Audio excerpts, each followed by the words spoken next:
fuel that is not sold in Kenya, that is sold outside Kenya.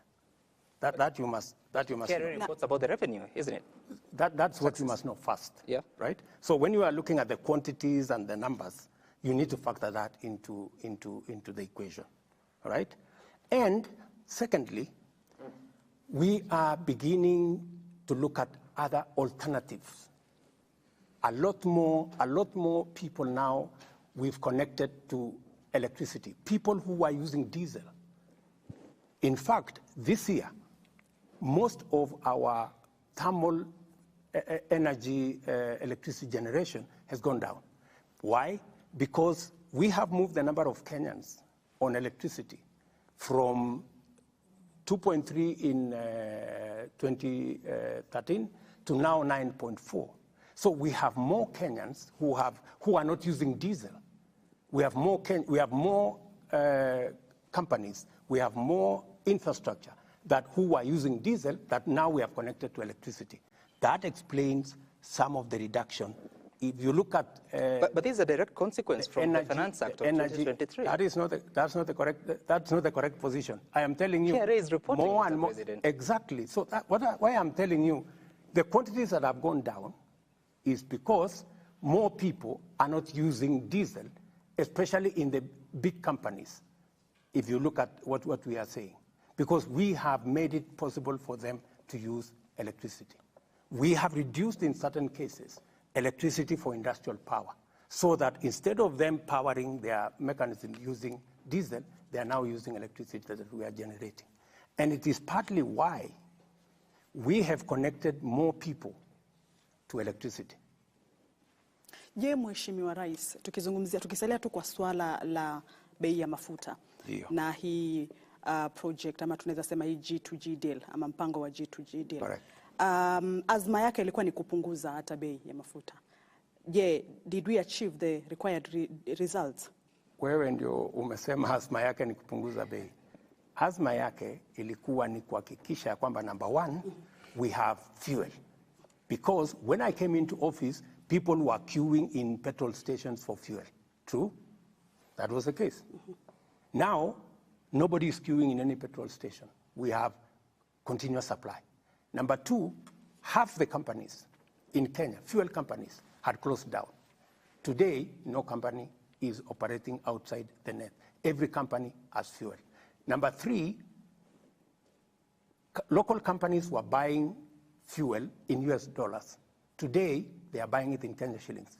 If you ask any Kenyan company that is selling fuel, our oil marketers across Kenya, they are very happy with the deal we structured. And number three, we have removed pressure on the US dollars. In fact, when I came into office, there are many companies who are considering relocating from Kenya. Why? Because if you can't have foreign currency to pay your dividends for companies that are not Kenyan, there was a backlog of almost 8 months of companies that had not paid dividends for their investors because there was no dollars in the market. Today, I have made sure that though the dollar is high, but it is available. Mheshimiwa Rais, katika siku kuu ya Jamhuri ulisema kwamba uchumi wa taifa umeimarika. Kabisa. Siku chache kabla ya hotuba yako, Naibu Rais Rigathi Gachagua alikuwa amesema huenda ikachukua muda hata wa takriban miaka 10 hivi katika kushughulikia masuala muhimu ya wananchi. Wakati fulani Waziri wa Fedha Henry Rotich akasema kwamba hapana. Waziri wa Fedha Njuguna Ndung'u akasema kwamba hali ni ngumu kwa taifa, hasa kulipa mishahara na masuala mengine ambayo yanahusiana na fedha. Hali ya uchumi iko vipi Mheshimiwa Rais? Na tukisalia hapo Prime CS Musalia Mudavadi amesema 3 years. You know, to quote him verbatim, he's forecasting a difficult 2 to 3 years, asking Kenyans to bear the burden. So just like Kitu here is asking, during your manifesto launch, Mr. President, you called it the plan. Is there a plan for economic recovery? Because you are saying this, your deputy is saying another thing, Treasury CS, a different thing, Prime Cabinet Secretary. I mean, this should be one government that speaks in one voice. And Kenyans themselves, Mr. President, wanaumia. Wakenya wanasikiza pia, huyu anasema hivi, huyu anasema hivi. Tuliza boli. Tumelituliza. Nani Nimesema anasema kweli? Sikizeni. Nimesema hivi, nataka kuwajibu nyinyi wote watatu. Mimi nimesema, if you read my statement, I said our economy today is out of debt distress. And that is the truth.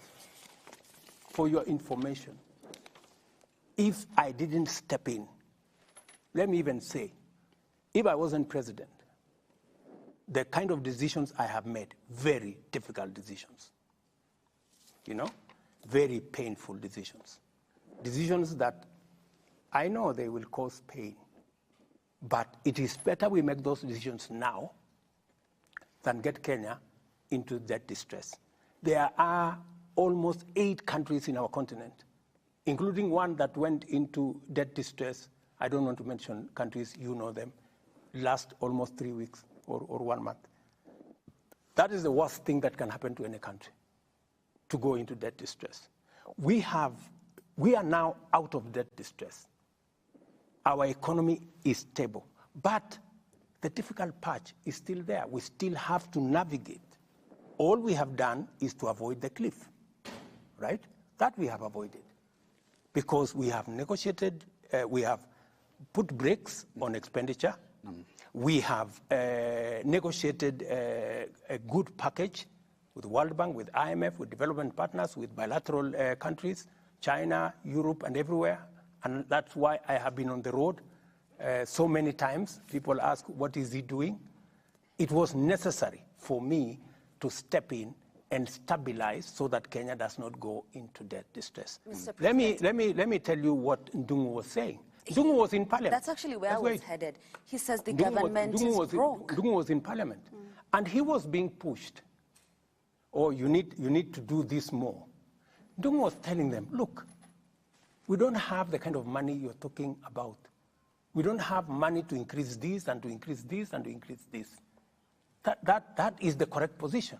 We have, and that is why we are cutting back on many aspects, because this is what is required at this point in time.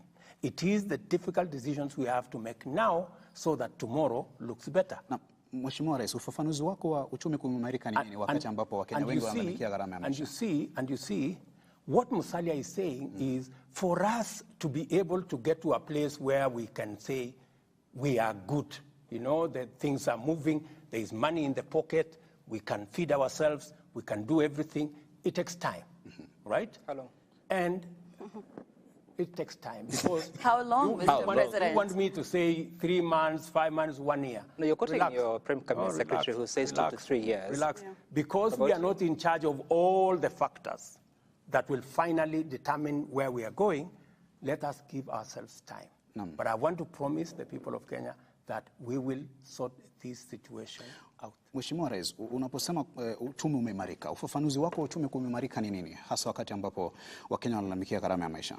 Number 1, na ni vizuri umeuliza gharama ya maisha. Gharama ya maisha inachangiwa na vitu vitatu. Ya kwanza ni gharama ya chakula, right? Na nikisema uchumi iko na uchumi ya tumbo. Nataka nikuulize na Wakenya wenzangu, tumefanya lolote kupunguza gharama ya chakula? Yes, we have done major steps. The price of food items is today lower than it was a year ago. It is a fact. Lakini, of course, it's not convenient for certain people to accept. That's number 1. Number 2, globally, where is Kenya? Uchumi wa numbers, and these are not my figures. We've brought down inflation from 9 point something to now 6.8. Those are figures, global figures of the World Bank. Number 2, our economy is growing at 5.4%. Not my figures, World Bank figures, right? In fact, they quote Kenya is the 29th fastest growing economy globally. Those are figures out there. Of course, many people don't want to accept. I know that there is still no money in people's pockets. Uchumi wa mfuko bado ndio bado. Yeah? Utakuwa lini? Are we doing something about it? Yes. That is why we're spending more money in education. Yeah? We're putting more money in education. In fact, this year, we are putting an extra 120 billion in education. To do what? To make sure that we reduce outlay by Kenyans to fund education. Number two, we are putting more money in health. That is why we've passed 4 laws. What do we want to do? We want to make sure every ordinary citizen has a health insurance. Those who are paying 500 will come down to 300. We are going to make sure that we don't leave nobody behind. That is why I am going out of my way to create jobs. Today, as I talk to you, because you need to put money in people's pockets. Today, as I talk to you, 120,000 people are working in our housing program. Today, as I talk to you, we are working on export of labor, making sure that we connect Kenyans to jobs abroad. Today, as I talk to you, we are expanding the space of digital jobs. We just passed the law so that we can create ICT hubs across Kenya. I have already negotiated for digital jobs globally. Kenyans are very good at it. We are going to spread opportunities so that people can put money in their pockets. So that's why I'm saying we need a plan. You know, it is easy to say, let us do quick fixes. We have been doing quick fixes for a long time, and we haven't gotten it right. Many people wanted me to do a quick fix by subsidizing unga. I told them, let us not subsidize unga. Let us promote production. We will eventually get the right results better. Mheshimiwa Rais, awali kulikuwa na mazingira mazuri pengine ya kufanyia biashara. Tunavyoona sasa, sijui kama palikoseka wapi, pengine unaweza kutueleza, manake kulikuwa na mazingira mazuri ya kufanya biashara. Kuna takwimu ambazo zimetolewa hata na FKE nadhani wakisema kwamba kuna makampuni ama kuna Wakenya takriban 70,000 ambao wameachishwa kazi. Katika serikali yako mheshimiwa, palikoseka nini haswa pale mpaka mazingira ya kufanya kazi yakawa magumu kiasi cha kwamba 84% ya Wakenya wanasema kwamba maisha ni magumu, na hizi ni takwimu ambazo ziko zaidi ya 50 kwa mara ya kwanza katika Mkenya kusema kwamba maisha ni magumu na pesa haionekani. Na tukisalia hapo Mr. President, because it's just based on what she said, are you aware that 87% of Kenyans, your people, Mr. President, that is 9 out of 10, have opted to reduce on personal expenditure because of the current economy? Watu wana opt kutokula, which is what we're talking about, uchumi ya tumbo. They are foregoing food because of the current situation. Good. I want you to read a clip or even a text. It was in the Standard. 10 months after Kibaki became president, the same number of Kenyans said NAC and President Kibaki had made their life worse than ever because Kibaki decided to make the right decisions, not popular decisions, right? 10 months after he was president. We are in the same space. But let me tell you the following, that it is true. We are facing a difficult situation. We are facing a difficult situation because that is the global situation. But are we doing something about it? Yes, we're doing something about it. Is it bearing results? Yes, it's bearing results. The price of food is coming down because of our intervention, by God's grace. The global economy is appreciating what Kenya is doing. Let me go to FKE. FKE said 70,000 Kenyans have lost jobs or have gotten out of jobs. Part of those 70,000 Kenyans, for your information, are teachers who are working in private schools, who we have hired as government. Now they are teaching in, we have hired 56,000 teachers as teachers. We have hired an additional 120,000 people working in our housing program. We have a plan to make sure that we keep increasing. We have only 31 sites of our housing program. We have another 34 that will be rolled out the first quarter of next year. By the end of next year, we will have between 200 and 250,000 Kenyans working. So the economy is adjusting towards where we want to go. We do not want to be an export destination for others. We also want to produce what we should be producing. And that is why we are working on the difficult patch for now so that we can stabilize the future. Kwa hivyo Mheshimiwa Rais, unakubali kwamba Wakenya 70,000 kweli walifutwa kazi ama walikosa kazi? Sikubali, wao ndio wamesema. Mimi nimekuambia. Na wakaandikwa na serikali. Kumaanisha ni makampuni yaliyo humu pengine yalifunga wakatoka ndo wakaja wakaandikwa na serikali, ama hawa walikuwa ni wa kutoka? Waacha sasa nikwambie, wale wamesema, yale wamesema. What I have told you is what I can vouch. Have I hired 56,000 teachers? Yes. Are there 120,000 people working in our housing program? Yes. So as to what on FKE side, you need to verify the figures. Mr. President, Sam, just 1 second. You have talked about pain and that Kenyans need to, appreciate the pain and the process like President Kibaki did. And State House and where you sit, you set the tone for whatever government agencies and officers below you do. That's correct. And you are asking Kenyans to be patient. You're asking Kenyans to tighten their belt. But if you look at your administration and State House, to be specific, and other officials, look at foreign travel has been up 26% just this ending quarter to 1.1 billion. And Kenyans are feeling quite taxed. And the hustlers that you represent are looking around the numbers that we are discussing today, and they're wondering, where have we missed this? Because on one end, you're asking Kenyans to be, to bear with government, to tighten their belts. The Treasury is saying things are bad. You're saying you're preventing us from, going off the cliff. But on the other end, the extravagance in government is really still heavy. How do you reconcile these two situations? I will answer you this way. Go and look at the budget. We have cut by 50% the budget for travel and entertainment. 50%, right? In the supplementary budget, just go and check the figures. That is about 11 billion shillings that we have reduced. Have I traveled more than the former presidents? Yes. And I have traveled not as a tourist.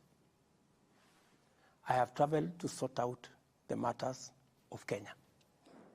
If I didn't package what I have packaged to salvage our country from going over the cliff, we'd be talking a different story. Would you rather I sit in Nairobi and see Kenya go down, or would you rather I go to America, and America has really supported us in making sure that we structure a deal with World Bank and IMF? Would I travel to China to make sure that we structure the bilateral deal that will see all our roads come back? Would you rather I don't travel, or I travel to South Korea to sort out the problem you see in our electricity space? That we now have money to do what the investment we have not done in the last 10 years in our energy transmission. The reason why you find the blackouts, and is the challenge we have with our transmission infrastructure. And I have found resources to now sort that out.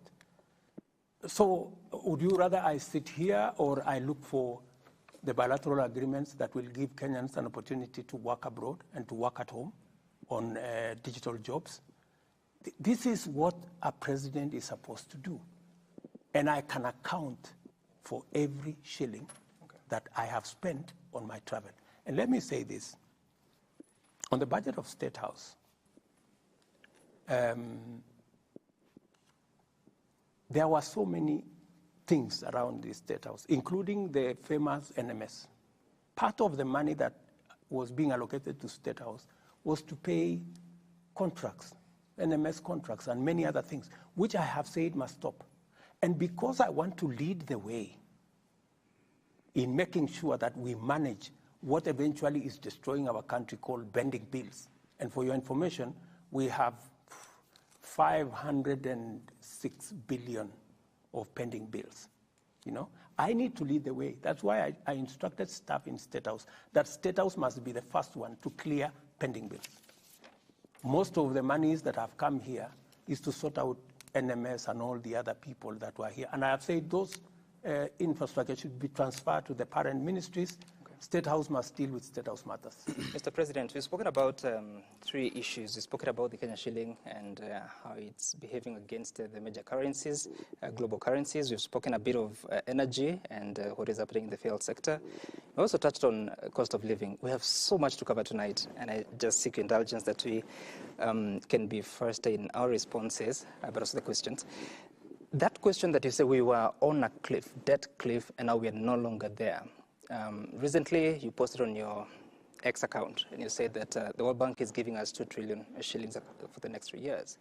The IMF is giving us over 680 billion shillings. That, in total, is about 2.6 trillion shillings, based on the current exchange rate. Now, part of the reason why our debt is beyond the ceiling that was of 10 trillion shillings by June next year is because of what has happened to the US dollar. If you add what you've gotten from the two global institutions, it takes us to close to 13 trillion shillings already in the next 3 years. Why then have a debt anchor of 55% to the GDP, which you're already busting? For your information, and it's a very good question you've asked, most of that money we have negotiated will actually replace. We are getting money at 2-3%. We are replacing it with money we are paying 15-16%. And the killer on our debt is the interest, the amounts of interest we are paying. It's not even the principal that is a big problem. It is the amount of interest we are paying. Because if you are paying interest at 16, I think the euro went to 20% at some point, you know? That is what is destroying our economy. So we are not necessarily increasing the debt portfolio. We are substituting debt that is expensive just so that it is manageable, and then it can give us the space to be able to grow our economy. That is the context. Mm-hmm. So what the international community have supported me to do is to replace the Eurobond, which is $2 billion. Yeah, $2 billion of very expensive money at 20%, with money that we can manage at 2-3%.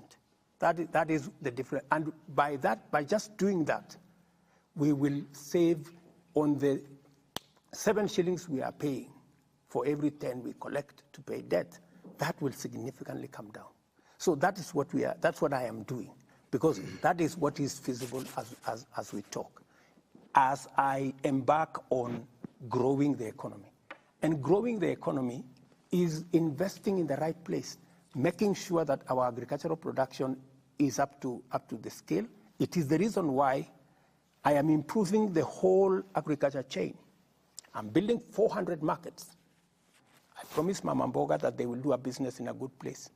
Building 400 markets. I am building 47 county aggregation and industrial parks to add value, to add to process, so that we get more value from our production. And if you saw this, this is when is today? Sunday. If you saw last week, we just advertised for the infrastructure of our 6 special economic zones. Again, these will become engines of exports, because we have to grow our exports. We need to stem imports into Kenya, but we need to increase more exports so that we can get more revenue, grow jobs locally.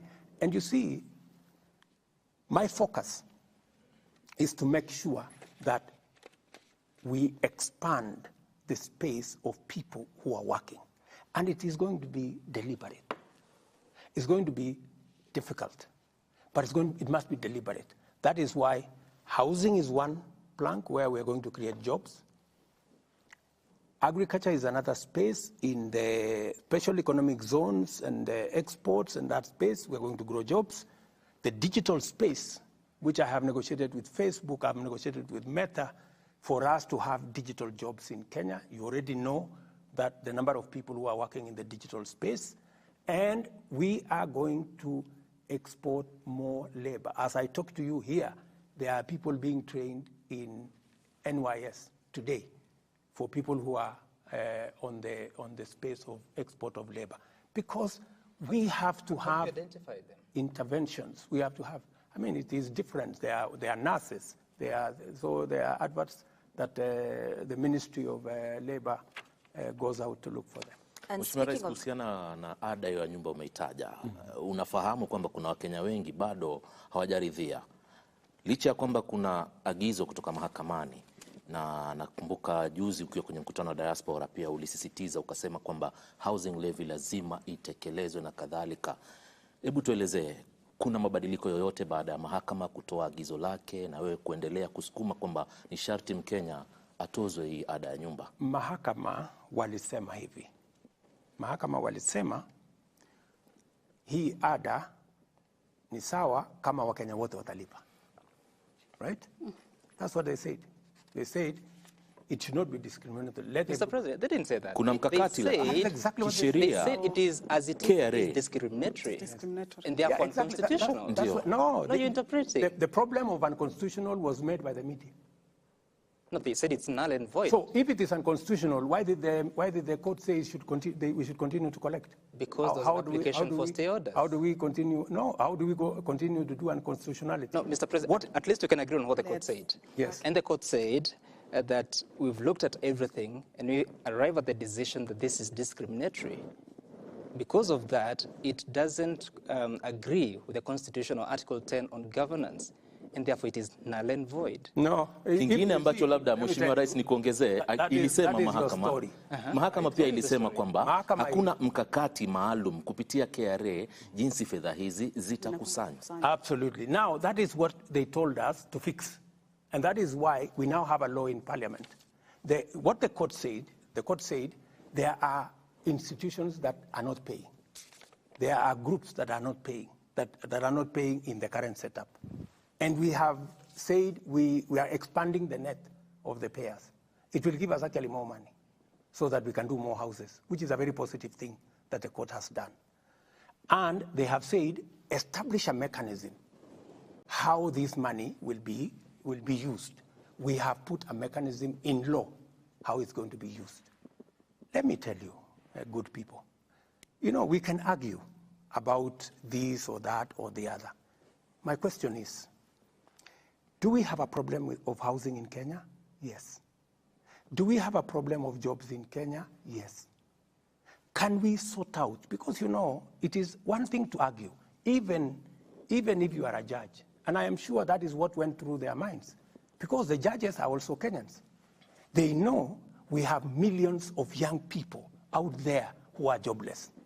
A story was carried, for example, in one of the media houses here.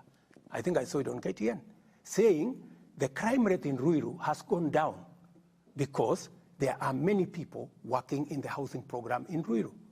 I did not make the story. It was in KTN, and that is the truth. So even as you sit as a judge, even as you ask me a question as a journalist, we are discussing housing. Housing is an opportunity to do three major things. Number one, to create jobs. Is it a good thing for us to create jobs? These are not the children of William Ruto. These are the children of all Kenyans that will work. They will work as architects, they will work as engineers, they will work as carpenters, they will work as masons, they will work in whatever field. Some of them will be working in factories that are creating steel. Some of them will work in factories that are making for us cement to do the houses. Is it a good job? Is it a good thing? Do we have a problem of unemployment in Kenya? Yes. We need to sort it out. It has to be sorted out somehow. Number two, do we have a problem of industrialization? Do we have a problem of manufacturing? Yes. How do we create more manufacturing jobs? if not through programs like housing? How do we reduce the problem of land fragmentation, where land that is supposed to be used for agricultural productivity is now being subdivided for people to live? If we provide alternative housing, we will save the land that is going to settlement. We will use it to produce food so that we stop the slide into food insecurity, and we begin to tame the problem of high prices of food. Mr. President, these are obvious, and that is why I am very confident that the court will look at what is the public interest, what is the public good that comes with housing. Let me ask finally, to own a house in Kenya today, you need to have 4 million, 5 million, the simplest, the cheapest house. We are giving an opportunity through this affordable housing program for a mamamboga or a boda guy to buy a house of 400,000 where they can pay 4,000 shillings a month and eventually own a house. I mean, we are giving dignity to every Kenyan.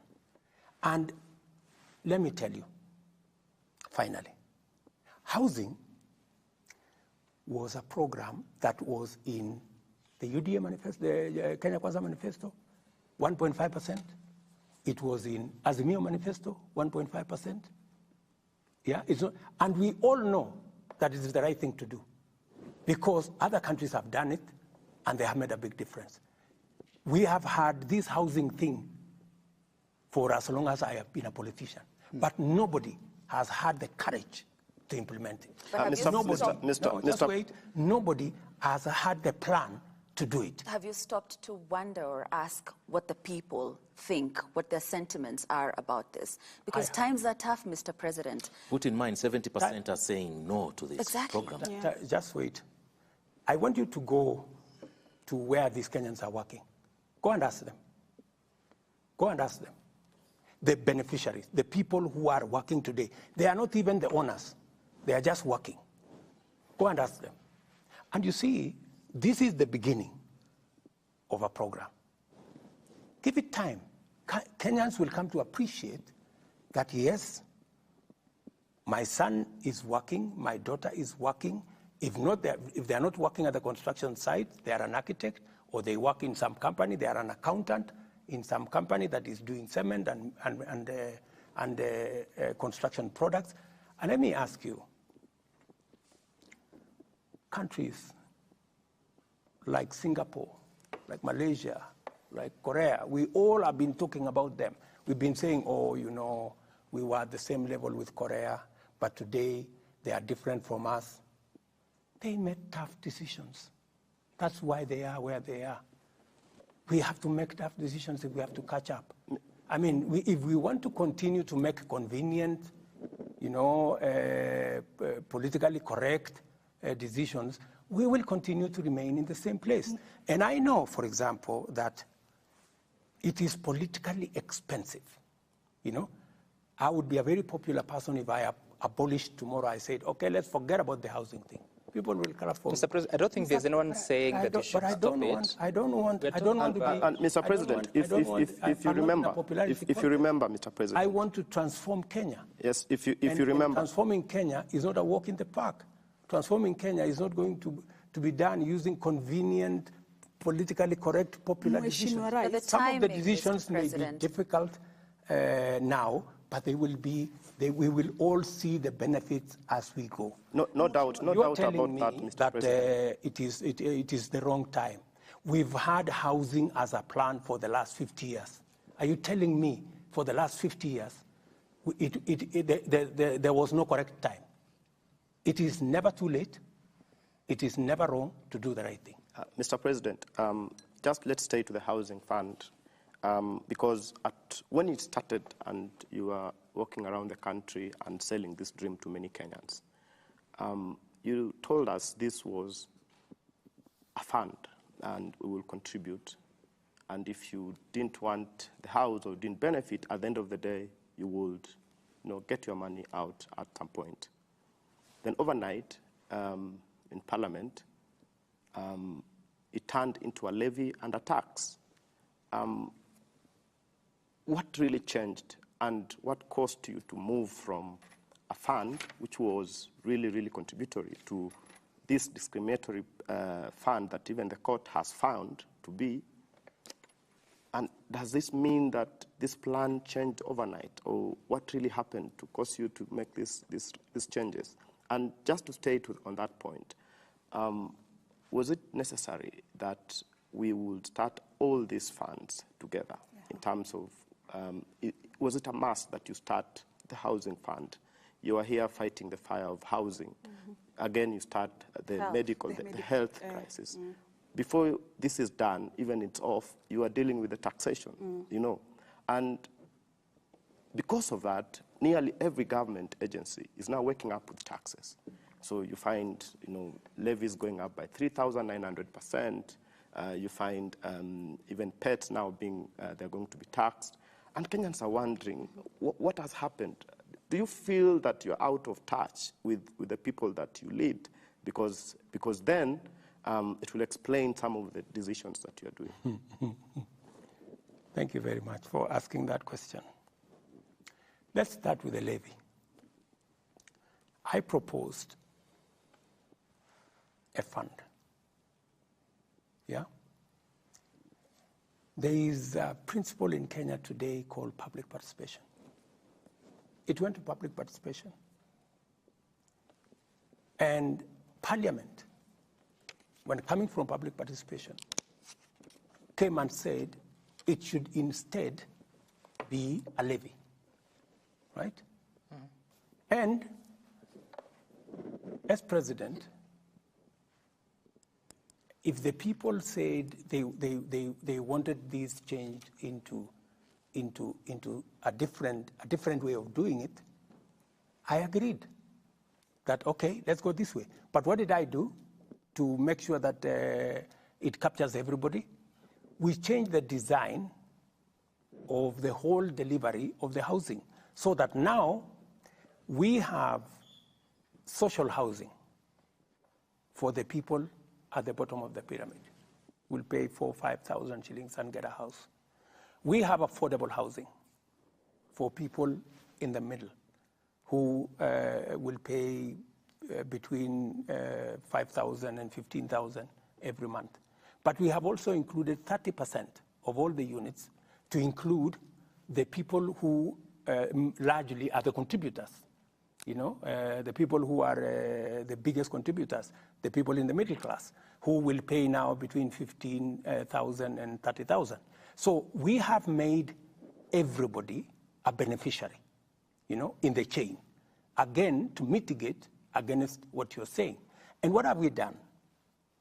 Mortgage today is around 17%. What we have done is that we have now reduced the mortgage. We are using the fund to mitigate the mortgage that you pay. And it is now gazetted that the people who will buy social houses, their mortgage will be at 3%. The people who will buy affordable houses, their mortgage will be at 6%. And the people who will be buying the market houses, we will reduce their mortgage by half. Even you. Instead of paying 18, 17, 18%, you will now have an opportunity to pay at 7%. So that way, we have carried everybody, making sure that everybody who is paying has a chance to own a house. And that is how we are delivering. Mr. President, on the question of accountability, because it is good that you highlight what happened at the public participation, and you say that Kenyans said they don't want it as it was structured at that time. You also attribute responsibility to Parliament that they decided it should be a levy. Then you say, yourself, you say, let us change how it works. So I see a bit of distribution of responsibility. But did Kenyans tell you they wanted to be a levy or a tax? What Kenyans told me is that they want jobs. Yeah? On that particular question, Kenyans the participation told me, was on the housing levy, Mr. President. But you know, when Kenyans tell you they want jobs, it is you as a leader to figure out where those jobs are going to come from. And so you presented a housing levy in the finance bill of 2023. I presented to the people of Kenya housing, and I told them I am going to create jobs using this housing. And they agreed with me. and I have created jobs using housing. The mechanism of delivery could be this way or that way. Did I make a commitment to the people of Kenya that I'm going to implement housing? Yes. Did I tell them we will create jobs using housing? Yes. Have I implemented the program on housing? Yes. Have I created jobs using housing? Yes. That you did and you are doing. And you see, Mr. President, sorry for this, but Mr. President, you are saying that you promised all those things and you are doing. But when people tell you, we don't want it, it is too expensive for us, you change it from a levy, from housing fund, from a contribution to a tax that is not even, you can't recoup it after the 7 years. How did the translation into that become? You see, Sam, you know, you're splitting hairs. I'm not splitting. Yes, you are. Because what you are saying, you're trying to find fault. What is the greater good? What is the national interest? I mean, to you, does creating 120,000 jobs register anything good? It is a good thing, but I'm asking you about public participation in the Constitution. That's making sure that an ordinary person who would otherwise never have a chance to own a home, now they have a chance to own a home. Does that make sense to anybody?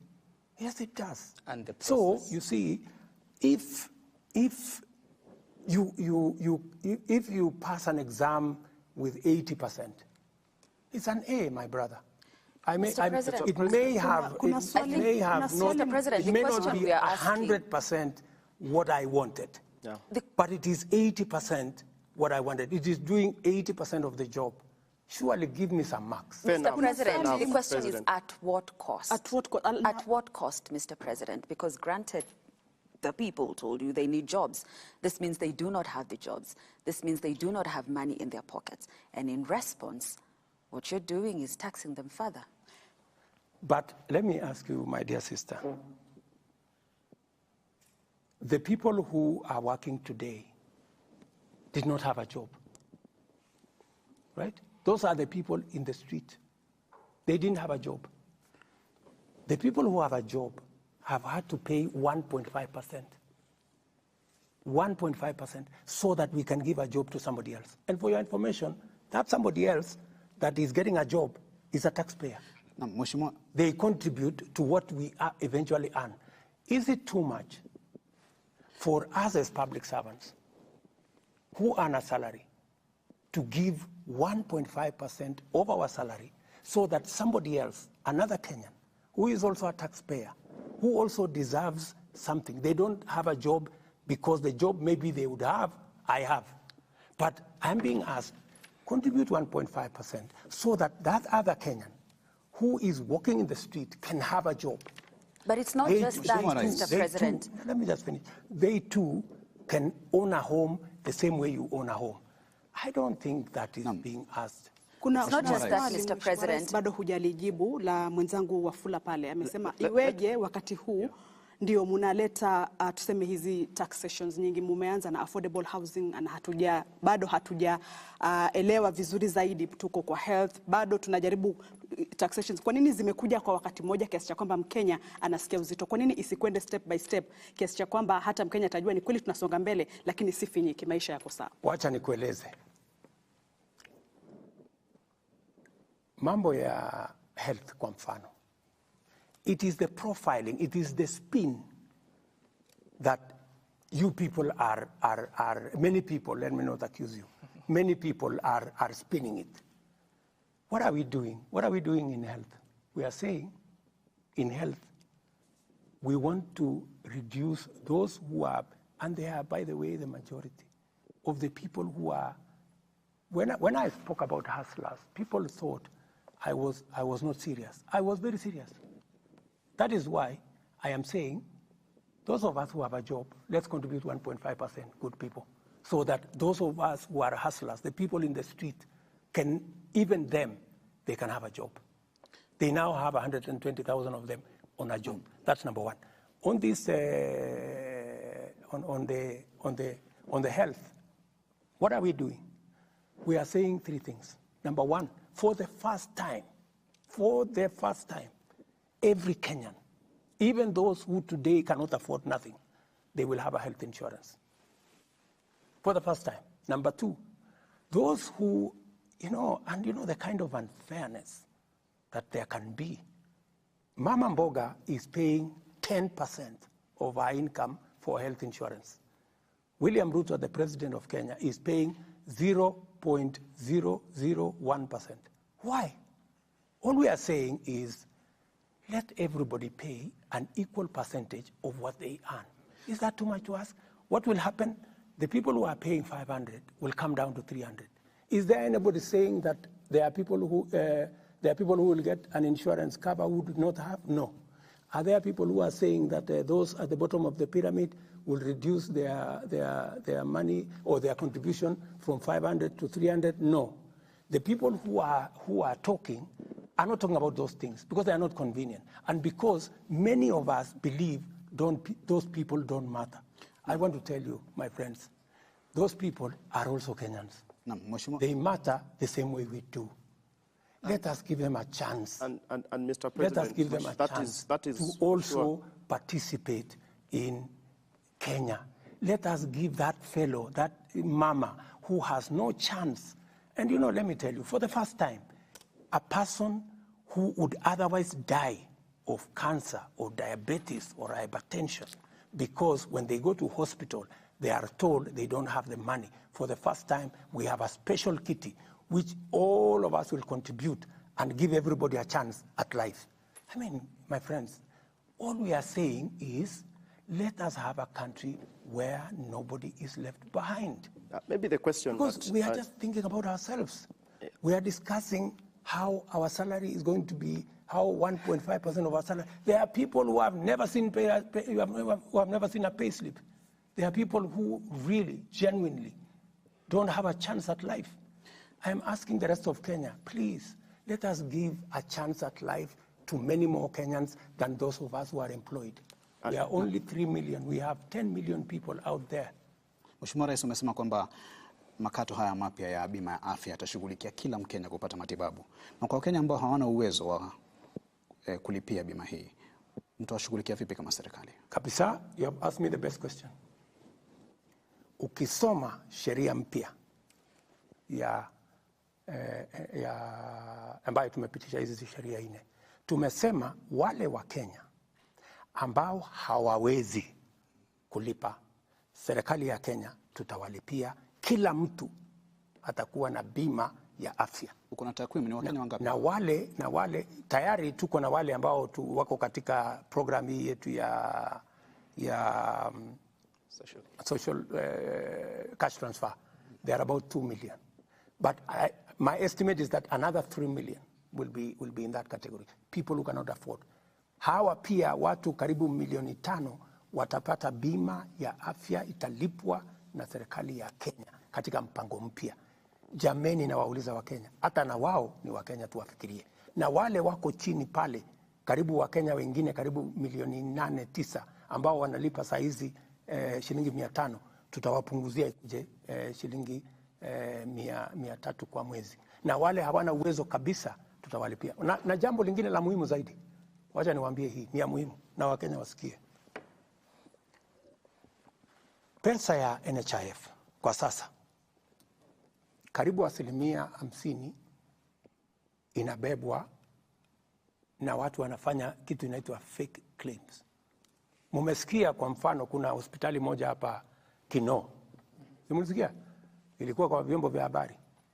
Ati wanafanya operation ya upasuaji kuzidi Kenyatta, Aga Khan na hospitali zingine zote combined. Ni nini wanafanya? Ukora mtupu. Yeah? Wanaenda saa zingine wanatangaza ati kuna medical camp. Lakini ile medical camp sio eti ya ukweli, ni kukusanya wagonjwa. Alafu wanachukua majina ya hao watu, wanakuja wanajaza form ya NHIF, wanawalipia wao.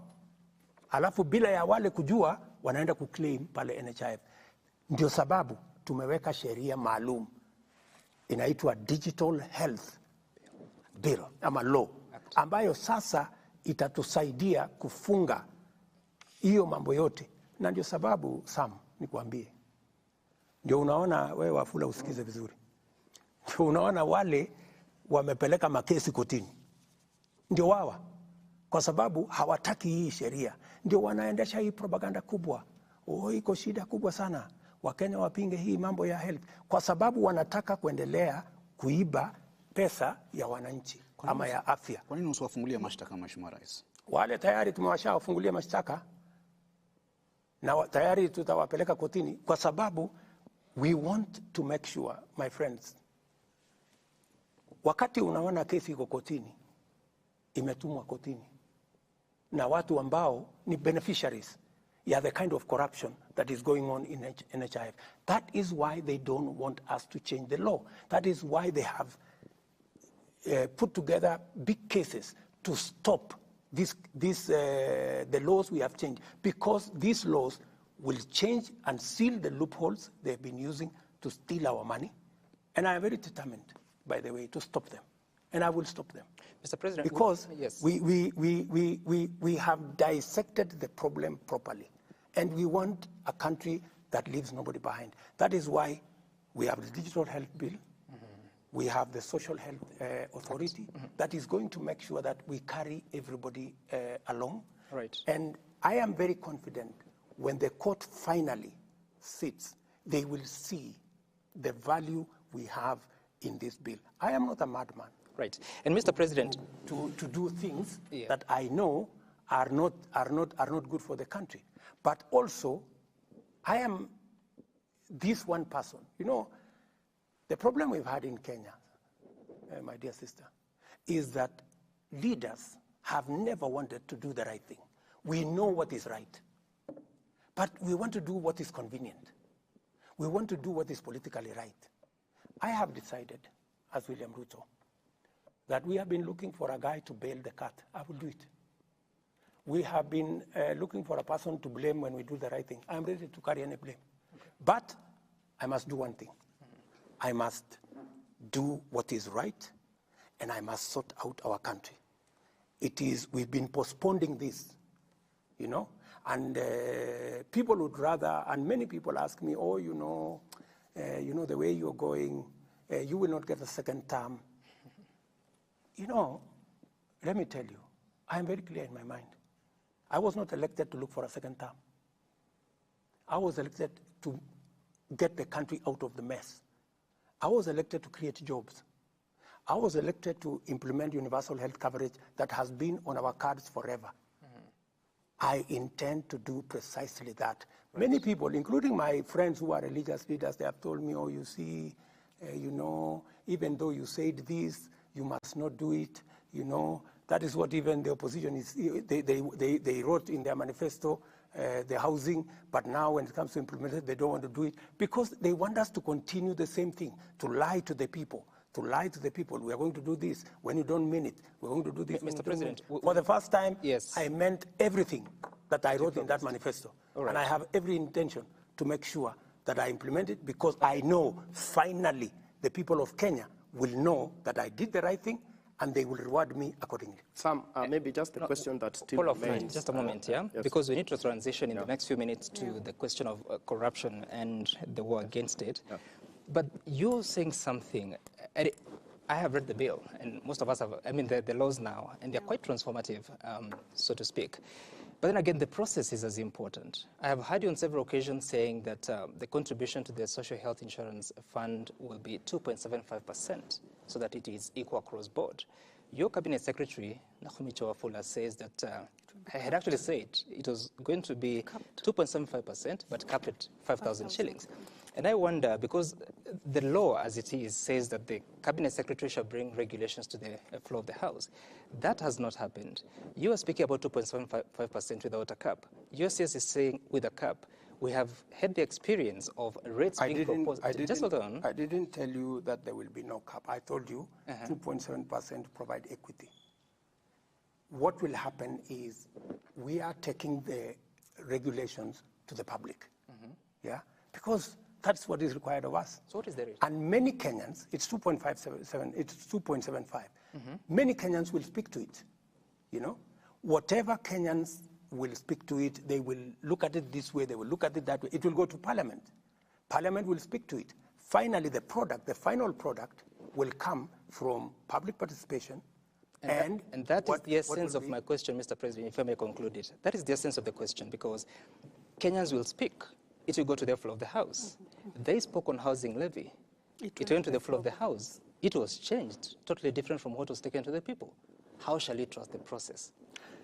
You know, that's what democracy is all about. You know, many people actually have told me, what you're trying to do in Kenya is not possible.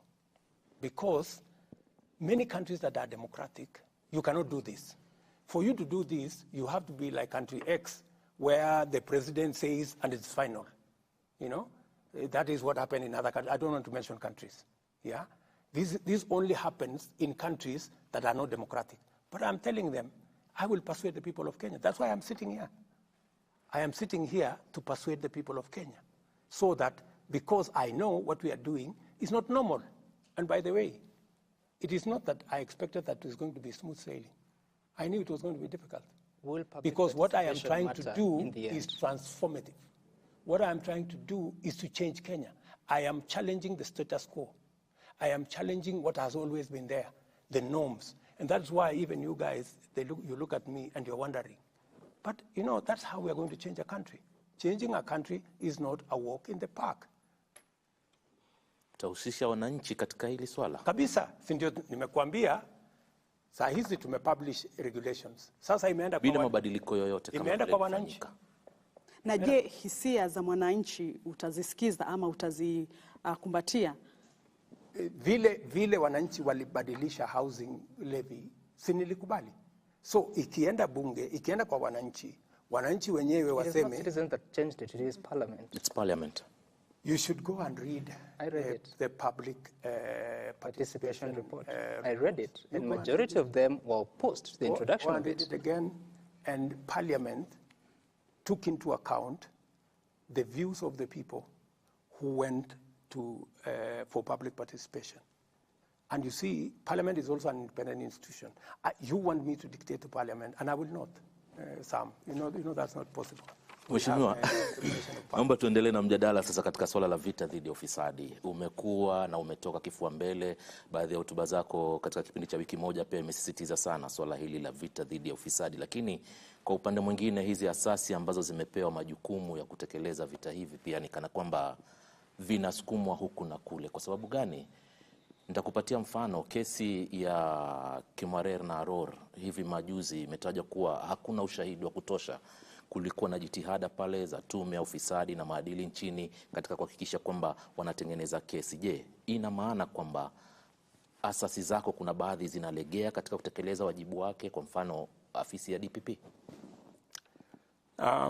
Kwanza niliwaambia Wakenya katika serikali yangu hakutakuwa na pesa ya kuibiwa. I think I made that statement. I said there will be no money to be stolen. And many people are wondering what that meant. Because what we are doing now, for example, and I will come back to your question, because we are talking about corruption. Yep. How do we put mechanisms in place to stop theft, corruption, pilferage? And I have told you the greatest enabler that is going to make us overcome the challenge of corruption is through digitization. It is the reason why I embarked on digitizing government services. From 350, now we are at 14,000. We were collecting 60 million on e-citizen every day. Today we are collecting 600 million every day. My plan is that by next year, we should be collecting minimum 2 billion shillings on e-citizen every day. What does that do? It stops the corrupt. It stops people stealing. It stops pilferage. And for your information, let me just give you a statistic. KWS, right? Their budget for a whole year was 4.3 billion, but given them actually a budget of 4.5 billion. In 6 months, because of e-citizen, in 6 months, they have collected 4.3 billion. Half the year, they have collected what we had, what they had been given as an estimate for the whole year, which means by the end of this year, they will double their collection. I'm just giving you one one incident. So what will that do? That is how my plan on how to manage corruption, number one. Number two, I promised the people of Kenya that the independence of the judiciary is going to be sacrosanct. I can tell you for free that they have never received a telephone call from the president to tell them, manage this case in this manner, this corrupt person or that corrupt person. I promised the same to EACC, I promised the same to DCI, I promised the same to DPP. It is their responsibility. They ask me for support, and I have given as much support as I can muster to all these institutions. Let's come to are they doing what they should do? It is not for me to judge. It's for the people of Kenya to judge, because they report to us. I am telling them what I can within the separation of powers, that it is our expectation. That's why I'm speaking publicly, in public fora, to tell them, look, the people of Kenya have expectations that those who are corrupt, and if there is anybody who is corrupt, has a matter, and they say, and one of the agencies say, oh, the president told us not to prosecute this person, I would say in public, in front of TV, they should tell me, because I will never do such a thing. Coming to Kimwarer, if you followed Kimwarer, I said in the campaign trail that the case for Kimwarer was a fraud, because it was. Because it was. Because that case was being used politically. And that is why I have said we do not want political cases. And that's why I have told the investigative agencies, I don't want them to help me with politics. I will do my politics. I will look for supporters. I will look for all these groups, lobby groups and what have you. I will do politics. Them, they should dispense justice. And under my administration, there is nobody who will be prosecuted because of politics or politically, or because they are not aligned to this way and that way. But nobody is going to hide behind politics. That because you are a politician, or because you are a friend of the president, or because you are a relative of the president, you are not prosecuted. That one I have said in public, and I have told every cabinet minister, nobody should go to their office and tell them the president has sent them, or they are a relative of Mr. X or Mr. Y. I will not send anybody to any office to do anything. Na, they must do their job in accordance with the law. Mheshimiwa Rais, unaposema kesi ya Rod na Kimwarer ilikuwa ni utapeli, unamaanisha kwamba hakuna pesa zozote za mtozo ushuru zilizopotea katika kesi hii inayohusiana na mabwawa ya Rod na Kimwarer? Sisi ndio tulipoteza hiyo pesa, kwa sababu serikali wakati ilienda ikasimamisha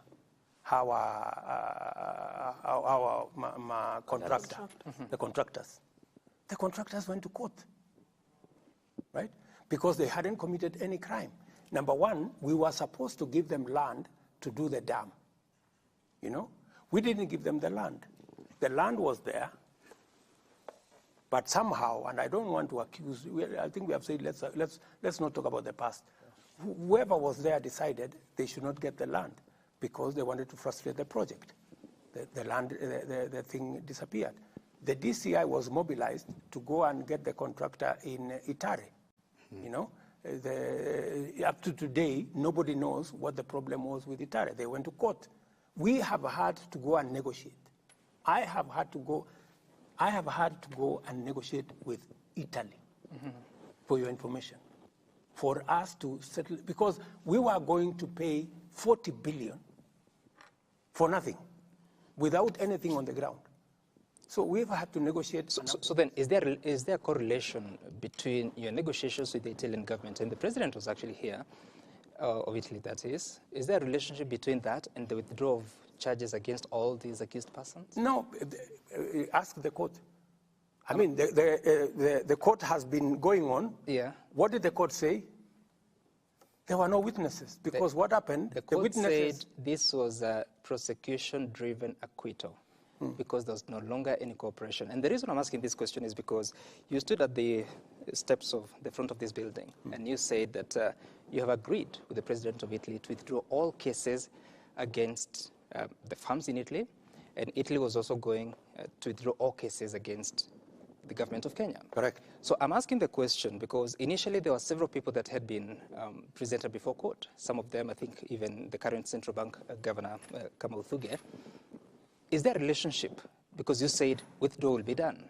When we talked about... Is there a consequence? No. What we said about the withdrawal was they took us to court in London. We made a counterclaim just to make sure that we are not exposed. So when we made the counterclaim, then that's how the case was continuing. So we said, for that matter, they are going to withdraw their case in the arbitration court. We were going to do the same. It had nothing to do with the cases in Kenya because the cases in Kenya were criminal. The cases in the arbitration were contractual. So these were very different cases. So the case has been going on in the Kenyan courts, mention after mention. I mean, and by the way, those cases were going on even before I came to office. They had been there for 3 years, and it hadn't moved 1 inch. Why? Do you think there was any feasibility study done on the two dams? Do you know of any? That is now for you to determine. No, I'm asking because, you. you have all the information because you know that there was supposed to be a feasibility study. You must be having the information. I don't have the information. You're the president of Kenya. You should be having What's the feasibility study? What I can tell you is that that contract of Kimwaren and Aror was signed with other contracts, similar contracts, in the front of State House here, in the presence of the president then. I wasn't even there. And that's what I'm asking. Those contracts were signed. That's what I'm asking you. Are you aware of any feasibility study for the two? I am aware that the contracts were as legitimate as they were signed. Okay. They were signed before two heads of government at that point in time. And if there was any problem with them, it should have come out in court. The reason I'm asking that is because you then, I don't know, should I conclude that you don't have any information of any feasibility study? Because if there was none, then that is contrary to procurement laws. If you know that there was none, I'm asking, I don't know. No, if you don't know, why are you asking? I'm asking you. No, if you don't know, why are you making an assertion on something that you don't know? I've asked you a question. What I can tell you is that, to the best of my knowledge, by the time contracts are progressed to a place where it is signed before a head of state, that those contracts should have met every condition. And your predecessor found there was no feasibility study. If he found out that there was no feasibility study, then he should have prosecuted the matter in the way it should have been. Which happened. People were taken to court. And then where did we end up with the contract? We end up with the government of Kenya. Just on that issue, And if it went to court for 3 years, why didn't it progress? So we are looking at it even... And the president then was in office. Why didn't it progress for 3 years? If it was as simple as there is no feasibility study, I mean, it should have been an open and shut case. We have seen what the judge has actually said. And you look at a situation whereby the prosecution is literally paralyzed in court. And this is not just even Aror and Kimwarer. I mean, in the last 15 months, we've seen one case after the other collapse in court. And this is keeping Kenyans thinking. Yes, you came in and said at that time corruption was being weaponized. But now there's a feeling that now the law enforcers actually, it's a situation whereby there's protectionism instead of now the exact opposite of what was happening then. What do you tell Kenyans on this, where you find...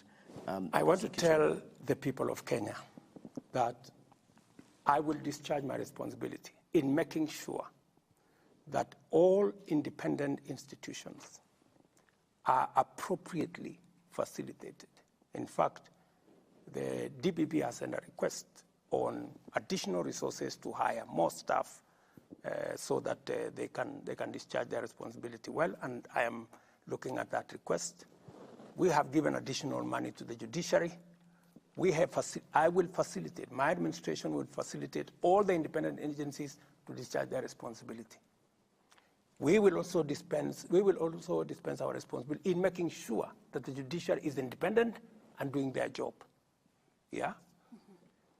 That I will do. And I will make sure that nobody hides under the presidency, the government, friendship, anybody must be taken to court if they are committed crimes. But beyond that, I will also go the extra mile and prevent public money from being stolen. And that's what I'm doing. I am saying prevention is better than cure, they say. Yeah? That's why I'm saying for us to avoid unnecessary matters, let us see how we manage we manage public resources. And that's why I'm even telling, because there are some people who are still dodging the digitization process. They are still dodging the 222 government payment platform because they are used to paying things. In fact, I know, for example, some institutions, when we say they must pay through the digital platform, they are now asking for checks. Some of them are asking for back transfers because they don't want accountability. And I'm giving them a warning. We said by 31st of this month, every government service must be paid on e-citizen. And even land, which is the biggest challenge, we have now said the Ministry of Lands is going to be cashless, all the way to Mashinani. Anybody, and I'm telling Kenyans here, anybody who asks you for cash for payment of a public service, look at them in the eye and tell them they are fraudsters. Na Mheshimiwa Rais, katika vita dhidi ya ufisadi na uhuru wa taasisi mbalimbali na mihimili tofauti ya serikali, umejitangaza wazi wazi kwamba hutalegeza kamba katika vita dhidi ya ufisadi. Hutalegeza kamba. Naam, na umekuwa na kauli ambazo umekuwa ukizitumia, na nikikunukuu wakati mmoja kwa kule magharibi ukizungumzia kuhusu wafisadi ambao unaamini wamelemaza sekta ya viwanda vya sukari. Ulisema ima uhame Kenya ama nikuweke jela ama usafiri uende mbinguni. Hili halijaonekana kuendana vyema na wachechemuzi wa haki za binadamu. Mbona usiruhusu mahakama ifanye kazi yake? Nimezuia, si nimesema tutakupeleka mahakamani. Inachukuliwa kama kitisho. Lakini wacha nikueleze ya kwamba jambo la ufisadi ni figurative language to drive home the point that this is no longer a joke. And for your information, because of what I did, we have managed to sort out the biggest cartel in Mumias. Vitisho vinafanya kazi? No, sio vitisho, ni kuambia tu watu ukweli. Kwamba mahali mambo imefika, hatuwezi kuendelea vile tunaendelea. Lazima tubadilishe mwenendo wetu. And I am telling you, let me repeat here, that for those people who are corrupt, please look for another country. Because it is not going to be business as usual. Even as we look places where we find, even as we do what we have to do to make sure that all Kenyans are we avoid pilferage, we avoid corruption. Even as we do that, for those of the incorrigible characters, the people who benefit from corruption, the people who try even to influence the criminal justice system, you know, the people who beneficiaries, like what I talked to you about. I mean, surely, the people who are going to court to stop, you know, implementation of programs that are public, you know, these are, and you know very well, you can see their fingerprints, that these are beneficiaries of corruption. They are so daring with impunity that they want to manipulate the whole system. But it is the same thing. Isn't that democracy, really, Mr. President? Is it democracy to steal? No, sorry. Going to I'm court. talking about the question of going to court, yeah, especially for the programs you're talking about. No, I mean, I have no problem. I'm not complaining. I've said they've gone to court, but I'm going to call them out that I know you. I know the fellows who have gone to court. I know the fellows who are sponsoring this, because I know them. They will not hide, because I can see their fingerprints. Let me give you an example. I told the people of Kenya that we need to increase our savings as a percentage of our GDP, that we are doing very badly. Countries like China are at 55%. We are at 12, right? How do we build our savings? You know, there are characters who went to court to say, let us continue paying 200 shillings, you know? And then Kenya is rated among the last countries on age-old poverty, you know? Because if you save 200 shillings, Bwana Wafula, how much money, surely? We have so many people, and that is how we do not have a pool of resources in Kenya that we can use to drive our own development. That's why we go borrowing left, right, and center. So we went to court, right? They went to court. I mean, we passed the law 2014. They went to court. They stole the thing 9 years, imagine, taking us from one courtroom to another. Then I called them and I told them, look at me in the eye, my friends. You have to stop this shit. You have to stop, sorry, you have to stop this nonsense. Yeah, it cannot continue like this, right? And they realized that I was not joking, you know? So we agreed on an out-of-court settlement because they knew very well that they were beneficiaries of this whole conundrum. What has happened? Just let me tell you. We have wasted 9 years. What has happened today is that we were collecting about 1.3 billion at NSSF. Today, we are collecting 6.5 billion every month at NSSF. We are going to double, Sam, we are going to double the amount of money in our savings in the next 4 years, just as I told the country. You know, that is transformative. But it has taken some, you know, tough engagement with corrupt people, right? You know, telling them it cannot continue like this. And I know when I believe this is the right thing, I go out of my way. Because, you know, I have been elected by ordinary people. They cannot do what I can do. They have given me the opportunity to do it for them. Right. So that we can begin even, the moment we have savings, we can even begin to reduce interest rates because we are talking about our own money. Right. We're not looking for money from other countries. Mr. President. This is how we're going to transform Kenya. Mr. President, it's been 2 hours. Ladies My water is drained. Please sip yours as we transition to the next conversation, which is on governance issues, and Grace is going to take us through that. Right, Mr. President, and this is basically point blank. Are you concerned about the performance of some of the people working under you, in particular cabinet secretaries? We saw you say that some CSs and PSs are clueless about their dockets sometime back this year. And there was this report released by TIFA just about 2 days ago, which placed some 5 CSs at the bottom. And unfortunately, these 5 are part or are at the heart of Kenya's economy. Energy CS was at the bottom. Gender CS, Treasury CS, Water CS, Land CS. Are you concerned about their performance, and what are you intending to do about it, Mr. President? Number one, I don't believe in TIFA. Why don't you? Because TIFA is a fraud.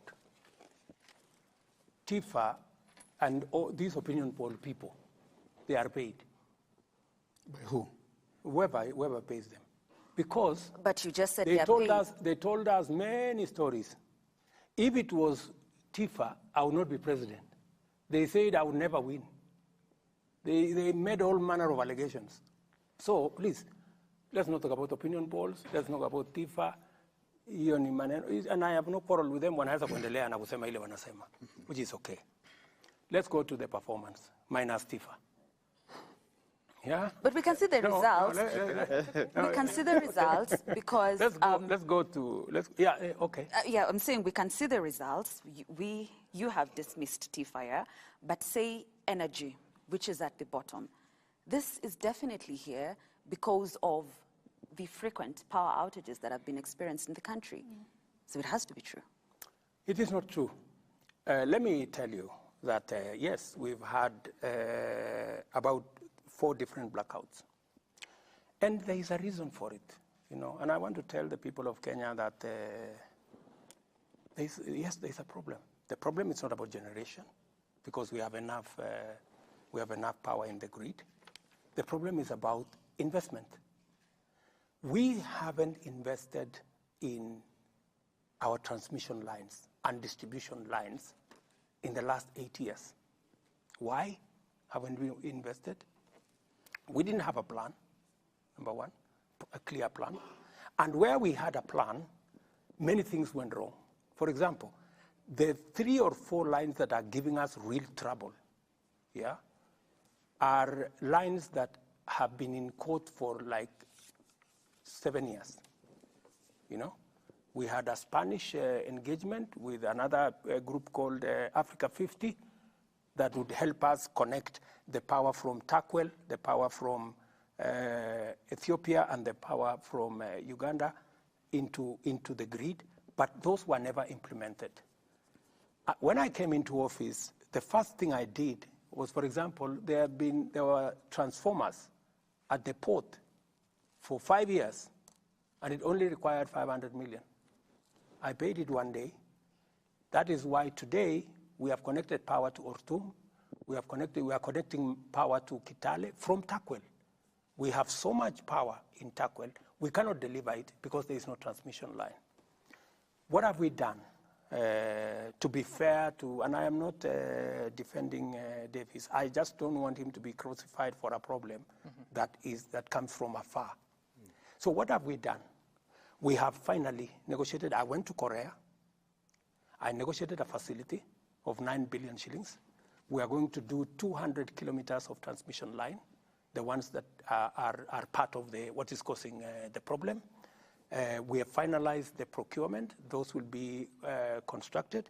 We've also decided that because we do not have sufficient resources, we are going to work with the private sector. So we have another 8 lines, a total of 607 kilometers of transmission line that we have concessioned to a private sector for them to build the lines. And because we already have the law on wheeling charge, they will construct the lines, we will pay them as they transport our power. So we have a plan. And number three, we want to invest about maybe $100 or $120 million to island the supply of power, so that we will create about 5 zones. We already have 4 in place in terms of design, so that if there is a problem with power in one corner, it doesn't shut out the whole country, so that we isolate different places. It was supposed to be a factor of investment. And why is this the case, Sam? Just to, what we have done in the last 10 years, we have increased the number of people we are supplying electricity to from 2.3 million households to 9.4 million households. There should have been a commensurate investment to make sure that the transmission lines are strong enough to deliver power. So that was the gap. But Mr. President, the bigger question is about yourself. You spoke to the nation. I think you are swearing in, was it CSs or who were you swearing in? And you said that you have a challenge with some of your cabinet secretaries and principal secretaries. There are certain things they do not know. In fact, you know more than they do. I say, how much of that is still a problem? How much, when I said that, I was telling my CSs that read. If you remember the context, I told them, look, read briefs, understand your subject, understand your ministry, be on top of it. Because the moment I know more than you do about your ministry, then there is a problem, right? That was the context on. Has it changed? And what we have done concurrently, is we've had retreats of a cabinet. Yeah. We had one in Laikipia. We had another one recently. We are having one in February, just to make sure that we hem in everybody so that we are all aligned in the same direction. I want to tell you that many ministers, many PSS are now on the rhythm. They now understand where we want to go. And going back to what my sister said. Grace. Grace. What Grace said. There is all that around, because the economy is difficult. So you will find people saying this must be the man who is causing problems. We have a problem with energy. Then it is easy to blame the minister. But let me say a broader thing, in this context, that to be able to move forward as a country, there are three important things that we must do. Number one, we must control debt. Number two, we must control expenditure. And number three, we must find revenue. We must find revenue. Yes, I have gone out of my way, and I think we have a handle on debt. Mm-hmm. We're managing debt. Many Kenyans today are paying taxes. I am making sure that through digitization, we manage to collect as much as possible, and it is not lost.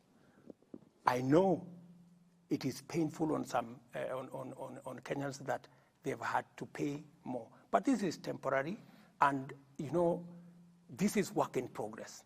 We are going to see how to improve that. The third most important thing, which is important to me, is how we control expenditure. Apart from cutting down on excesses, we also need to look at opportunities. Do you know that we have 287 agencies of government, parastatals and companies? 287. How much do I spend on these agencies every year? 250 billion. Yeah. If I could save 50, 60, 70 billion from these organizations, I would do a lot more, and I would not be pushing more people in their tax direction.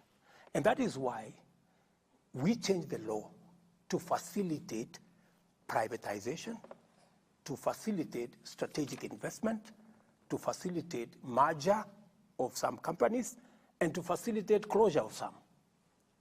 Let me give you an example, because many people have been asking, so why does the government want to sell, this company and this company and this company and this company? Taxpayers' money is being used, right, to support many of these companies. Let me give you an example. I know many people are very sentimental about KICC. We said we want to privatize KICC. Let me explain to the people of Kenya. KICC is an iconic building. Mm-hmm. It is the center of the city. Mm. All of us, including myself. When I came first to Nairobi, I came to that photograph place where we are holding KICC at the top. And that will continue. People will continue taking photographs at KICC. But that's not why KICC was not built. That was not why KICC was built. It was not built for photographs. It was built as a national asset. Mm-hmm. Let me tell the people of Kenya, KICC today is valued at 30 billion, right? How much money do we get from KICC? Last year we got 29 million. The other year we got, I think, 40 million. How much? 40 million. What a waste, Because it is being managed inefficiently.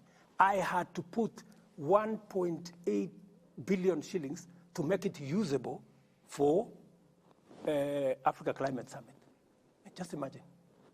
So what I'm saying is, instead of having KICC as an office block, the whole of that KICC there has offices of this person and that person, they are paying nothing. Right. Yeah? Why don't we transform KICC for it to become the international conference center that it was built to be?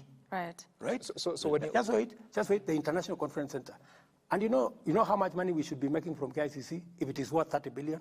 Even nominally, we should be getting 3 billion shillings a year. How much are we getting? We are not getting 3 billion. We are getting 29 million. But Mr. President, this is an asset of Kenya. Mr. President, This is a property of the that people question of about Kenya. privatization of KICC, for instance, of course, there's work that has to be done, public participation, people give their views, and Correct. eventually the decision is made. So is the intention to sell it all, or is it a portion of The it? intention is to commercialize. The intention is to have a mechanism, a strategic investor, so that we need to make it a true conference facility.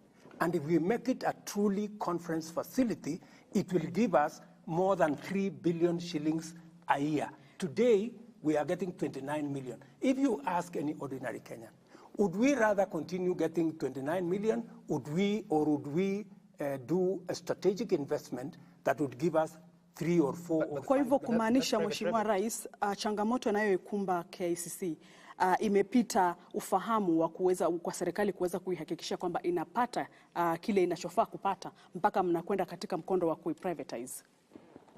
Good question, my dear sister. KICC was not built yesterday. It's been there all these years. It has not happened in all the governments that came before me, right? And this is why I am proposing what I am proposing, so that we have a different, exactly answering your question. Wale hawakufanya, mimi nataka kufanya. I want to change KICC so that it makes money. Give me a chance to change KICC so that it makes money.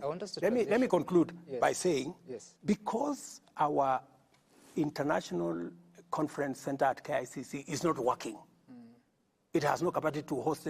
If you go there, if I didn't invest 1.8 billion, nobody wants to have a meeting in KICC because it is dark, it has no facility, it has no what, it is no toilets, nothing. So, what has happened as a result of underperformance of KICC? Do you know that Intercont Hotel is closed? Yeah. Do you know that Hilton Hotel is closed? Do you know that Crown Plaza is closed? Do you know that all these other hotels are struggling? Because we have no international conference facility. Conference facilities are the ones that support our tourism sector, our convention sector, our hotel industry. We not only want to invest or get a strategic investor for KICC, I am also going to get a strategic investor for Bomas of Kenya. We need to build another conference facility in Kenya, in Bomas of Kenya, and we need to build maybe 2-3 hotels in Bomas of Kenya. It is what is going to change the fortunes of our country, especially the space around tourism. Right. So let me persuade the people of Kenya, right? KICC is not being sold to anybody. KICC is not being taken anywhere. KICC will remain there. Those who want to take photographs, you can continue taking photographs. But for heaven's sake, allow me to get a strategic investor, and I am not going to do it at night. In fact, many people have been saying maybe we change the law to make it easy for government property to be disposed. That's not true. The reason why the former law was changed is because since 2005, or is it 2009 when it was implemented, we have not privatized a single thing because it was convoluted and it never went anywhere. Let me give you, Mr. President, benefits. Allow me, because you know this is a very important thing to me. Yes, so this is so when we said we want to commercialize KICC, there are companies, Grace, there are companies like Postbank. Every morning when we open Postbank, we lose 3 million. In the last 5 years, we have lost 1 billion shillings every year. How much? 1 billion shillings every year. Because nobody wants to make a decision about Postbank. I want to make a decision about Postbank. I want to get the employees who are working in Postbank. I want to second them to other institutions. We close down Postbank. We stop losing 1 billion shillings. We stop losing 1 billion shillings every year, and we do something with the fund that is there instead of taking money from the fund and spending it. And you know, we are just being not prudent at all.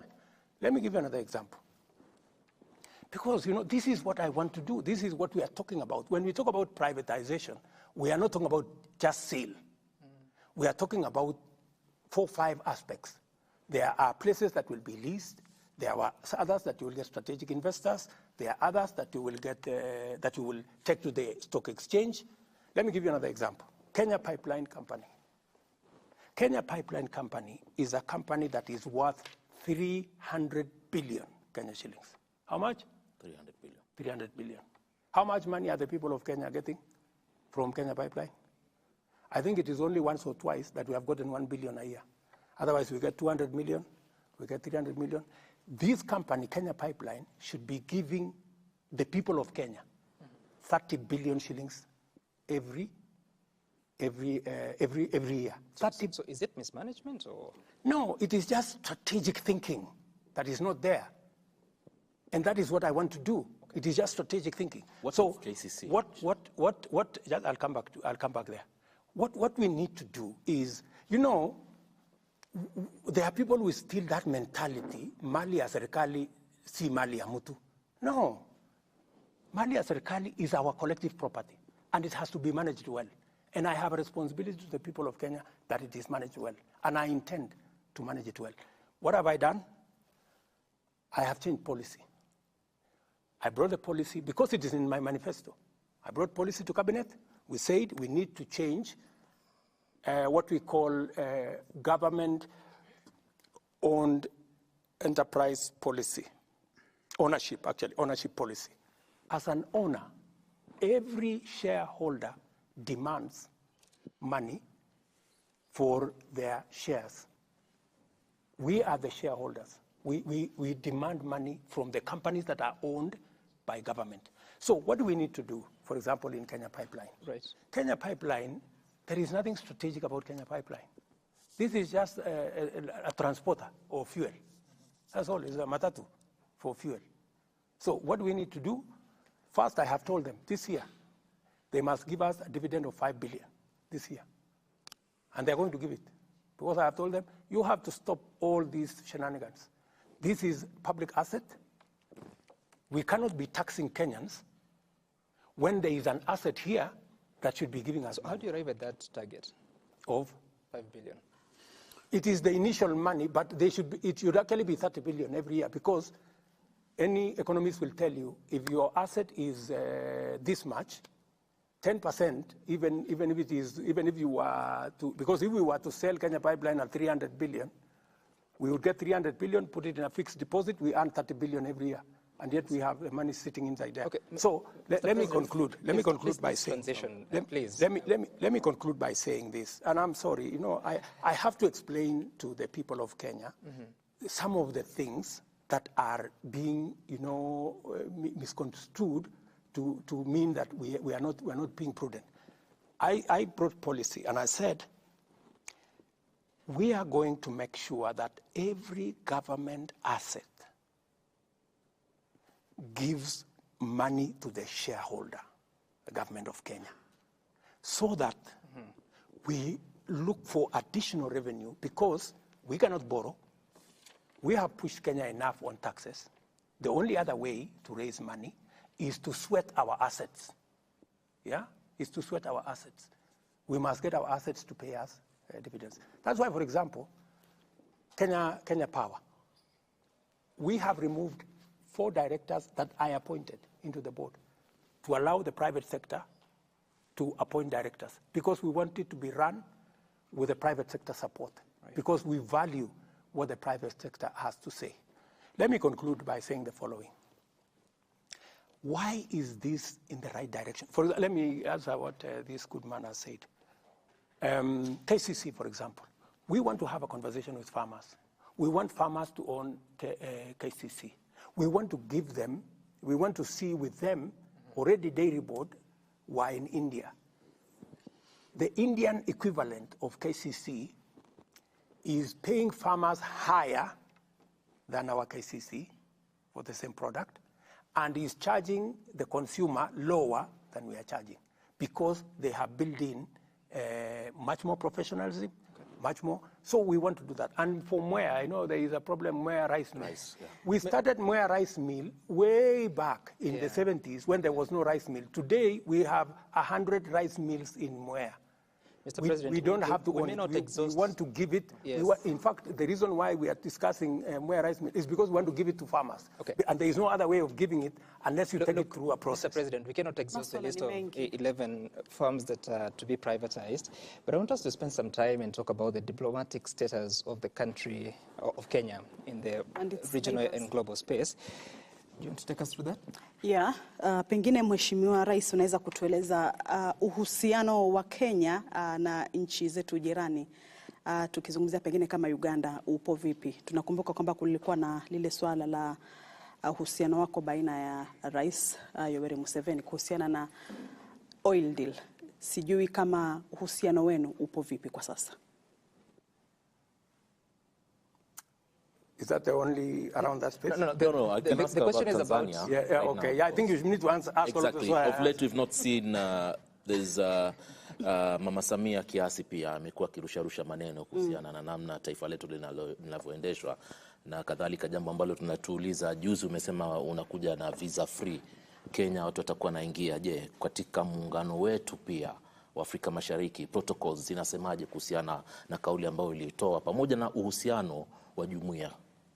There are also concerns on Jamhuri Day, the notable absence of Yoweri Museveni, Samia Suluhu Hassan, Paul Kagame, Evariste Ndayishimiye as part of that.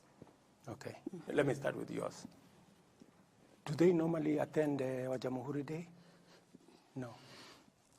So, I mean, how do you ask about absence of somebody who normally is not?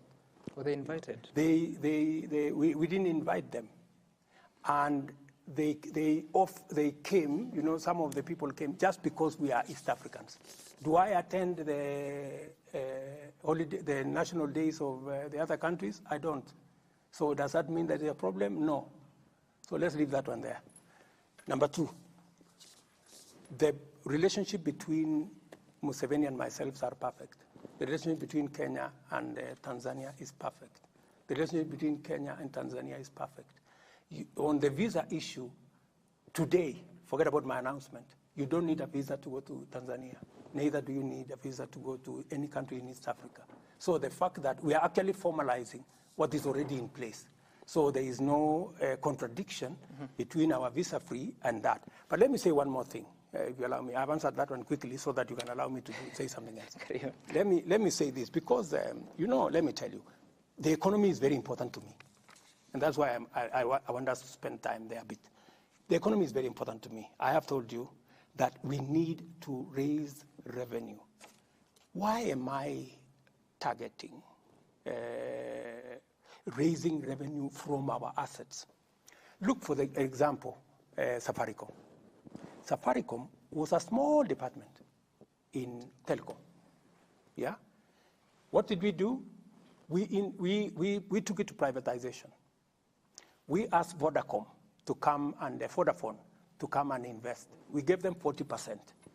Then we sold another 25% to the public in Kenya. Today, the small Safaricom that was at the corner in telecom, today is the largest company in Kenya. Today, the value of Safaricom is 360 billion. Today, Safaricom is supporting 1.2 million jobs. Today, Safaricom has given the government of Kenya, through taxes, in the last 15 years, 1.3 trillion shillings. Today, Safaricom gives government of Kenya 20 billion average every year as dividends. Now, my good brother, that is the value of privatization. A small company has become something. Let me give you another example, KCB. We privatized KCB. It was an underperforming institution then. Then the value of Safaricom, of KCB then was 600 million. That time, in 1988, when it was privatized. What is KCB today? KCB today, its value is about 120 billion at the current rate. 120 billion. It is in 7 countries. It has 12,000 employees. It has 33 million customers. The value of what privatization does. So let us accept as Kenyans that a company like Kenya Pipeline, we can privatize. It will give us money. It will give us revenue. Right. We should be able to look at what do we do with the port, what have other countries done, so that we reduce the pressure on taxes because we can raise more revenue by sweating assets that we have. Mr. President, taking you back to the question of the region.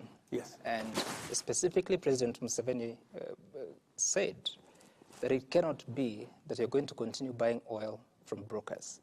And in fact, there's a change of policy in the Republic of Uganda to an extent that now their eunuch is the one that is going to import fuel. And there are other conversations, I'm sure you've seen them, that they want to go through the central corridor. Of course, it's at the initial stage of those conversations. Is Kenya becoming less attractive, less competitive in the region? And what are we doing to ensure that we continue to enjoy the place we have in a competitive manner? Because the Central Bank of Kenya Governor Kamuthuge has spoken to this question, saying that actually those other countries have better FDIs as you speak. And just because you want to answer those questions in a block, Mr. President, you were in China for many reasons, and Kenyans hope that you will come back with a deal on SGR so that we move away from a situation where our railway ended in the middle of nowhere. And you have Uganda that you need support from, and yet our relationship with our neighbors is becoming a concern if I would According say to that. the media, it's becoming a concern. So did we get something from China? Is Uganda part of the reasons why we didn't get the money to continue our SGR? By the way, we approached China for the continuation of the railway as a package. Before I went to China, I had a conversation with President Museveni, and we agreed on the strategy to extend the railway. By the way, we have a strategy all the way. It is agreed, Kenya, Uganda, DRC, and even Congo-Brazzaville. We've all agreed that that route, we will, all of us, and in fact, before I left China, the president of Congo-Brazzaville went to see the Chinese president with the same request for this SGR. So we are all aligned. So, and that tells you that we are good in the region. Your other question was the oil brokers. The oil issue. Yeah. We have agreed with Uganda on what to do. Uganda is a sovereign country. Yeah, they want to control their market. Their market at the moment is being controlled by oil companies in Uganda. They have made a different decision. For us, NOC, which is our national oil company, does not control fuel here because we are a free market. Yeah, fuel is brought by the private sector. Yeah, it is all these marketers that deal with the fuel. In Uganda, that has been the case. But Uganda is a sovereign country. If they decide that government wants to control using UNOC, that is a decision Uganda has made.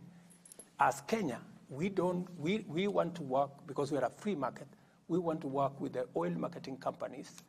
All we do collectively is to source the product collectively, and then it is, so Uganda wants the product to go to UNOC in Uganda, and then UNOC distributes, which is fine by us. Where does it pass? Through what port? Through Mombasa. I think it's the only reasonable, if you look at all numbers, that is the only feasible route. What we have agreed with them is that we will agree on a structure where, using our pipeline, we will need to ration who uses the pipeline, because it is an asset. Don't you think we're losing? Because I think, correct me if I'm wrong, but part of the exports for this country is oil to Uganda, isn't it? So aren't we losing that? Why are we losing? The oil will still go through here. They will still pay the charges they have been paying to go to Uganda. It is not that we have been making money from Uganda. They have been buying their own, they have been buying fuel from the same source as we do. The only thing is that we've been sourcing it together. So in the East African community, is there any conversation that countries like Uganda may choose to use the port in Tanzania? Any country can choose whatever what is financially usable for them. And therefore, what are you doing to ensure that we are competitive so that we don't lose? We are very competitive, I can tell you. In fact, the Kenyan route is the only competitive route to go to Eastern DRC and to go to Uganda. In fact, we are having a conversation with Rwanda because they equally find this route, especially if we can connect from Kisumu across the Lake Victoria, that will even be a shorter route to Rwanda. So, Mr. President, if we have agreed as a region on the railway infrastructure, and really important, is really important even for the economy, which you are passionate about, then what is the issue? Because first it was bankability of the project, and that was to be solved by the feasibility study. Then second, it was to be the region needed to come on board as a block so that the project can become viable into the long term. So if as a region we are aligned, what is the problem? The challenge that we have now with the railway is twofold. Number one is that our headroom on debt, we cannot borrow anymore. So we have asked China to invest, not to lend us money. Yeah? We are having that conversation. And some of their companies are considering investing their money, yeah, instead of us borrowing the money. We are also having a conversation as to what is the timing. You know, when do we want this delivered? So those are the conversations that are going on. As you know, our exposure is on the limit. So we cannot, and I will not, borrow any more money. And I have made that commitment to the people of Kenya. What we can do is we are looking at alternative options. Can we have a public-private partnership that will see China and Chinese companies invest in the pipeline? That is the conversation that we are having.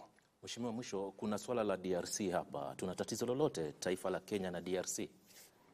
Hatuna matatizo kabisa na nchi jirani ya East Africa ya DRC. DRC wako na uchaguzi. Sisi kama wa Kenya tulienda kuwasaidia katika changamoto walizo nazo kwa mambo ya usalama. Jeshi letu lilienda pale, tukasimamisha vita ambayo ilikuwa inaenda pale, tukiwa pamoja na ndugu zetu wa kutoka Uganda, kutoka Burundi na kutoka South Sudan. Tumefanya kazi hiyo kwa muda wa mwaka mmoja. Baada ya mwaka mmoja, wao wenyewe wamesema ya kwamba wanaona sasa msaada wetu imefika mwisho. Tukakubaliana, tukafanya summit hapa Arusha, tukakubaliana sasa sisi tutatafuta namna gradually to exit from the scene so that other countries can come and support them. Jana ama juzi kulikuwa na mkutano hapa Nairobi ya wananchi wa DRC, wakatoa statement. Watu wa DRC wakalalamika kwamba hiyo statement Kenya haingekubali hiyo statement itolewe pale. Msimamo wetu kama Kenya ni kwamba sisi ni nchi demokrasia. Na nyinyi mnajua, nyinyi ni watu wa vyombo vya habari. Hakuna mtu anauliza serikali kwenda kutoa taarifa yeyote.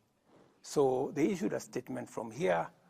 DRC wanted to know whether those people, we can arrest them. Then we told them, you know, Kenya is a democracy. We cannot arrest anybody who has issued a statement. We don't arrest people who have made us, we arrest criminals.